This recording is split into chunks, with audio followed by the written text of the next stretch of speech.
Okay, so this is a weekend project, another one of those vibe-coded adventures that has zero commercial value, but super fun.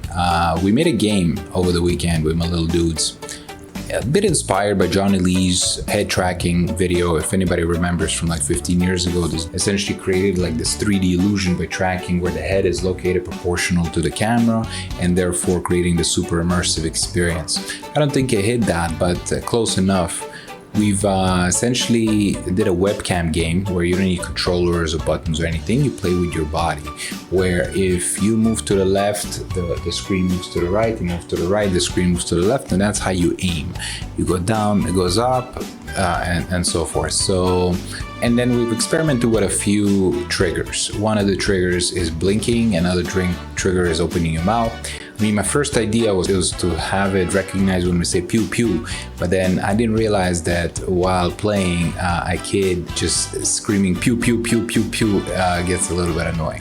So we kind of opted for blinks for version 1, but for version 2, I want to incorporate hands opening and closing for loading and shooting, because I think at the end it'd be super cool if the kid is moving around and activating their whole body in order to participate in the game. So computer games don't have to make them set it there. While not a one-shot necessarily, it took a while. It took a while to refine it to a playable, nice, fun things. And I'm gonna show you a little bit of the journey of how we developed the rest of it. Hey, are you there? Yeah, I'm here. What's on your mind? I'm going to talk to you about a game idea that we have. So we do our regular thing of give me the spec. We copy paste it inside a codex. First we say, hey, create a folder with the agents and the learning and the spec and start taking notes. And once that's set up, I say, okay, go ahead, build it all out. It creates a very wonky, rough 3D world just to calibrate, the shooting and the head movements and everything. Then we're ready for art. It proposes a couple of directions. We kind of calibrate it. We're like, no, let's do a backyard lab. Kind of like kids doing a laser project to shoot down balloons coming at them.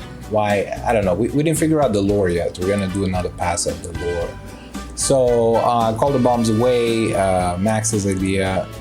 It generated the back screen where we're doing the shooting, the actual gameplay, the winning, the losing. The one thing I can say was it was really good to create the min panel where I could calibrate things instead of going back and forth with the LLM about move this a little bit to the left, a little bit to the right, because then I could feel if it's good. It can't feel, so that feedback loop was super quick, and just to get to like a comfortable gameplay, way better your own controls than going back and forth with LLM saying higher, lower, more sensitive, less sensitive. Then we test drove it and they really liked it, but they didn't get the handle of it, of like that you're supposed to stand in front of it and one person at a time and then locks in on your head. So we did this little infographic just before the game starts to make it super self-explanatory, because I noticed that I had to guide them through. It was not intuitive.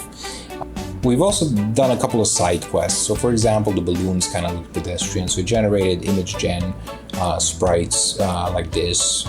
But this, it didn't look like it's flying at you. So we went through a whole bunch of sequence and describing in detail until we ended up with a balloon that I was happy with. Like it's flying at you. That's pretty good. And then with that sample, we generated the other 4. So it was not like, hey, here's the spec and make it. Definitely not even close. But I don't know, sporadic, a day and a half of nudging it along and giving it feedback about stuff. I think it's pretty cool. A couple years ago, this would be very hard to accomplish. So check out my website. It has the link to the demo and even the open source repository. Let's collaborate. If other people can help me make the balloon trajectory a little bit more physically realistic and so forth, I'm open to suggestions.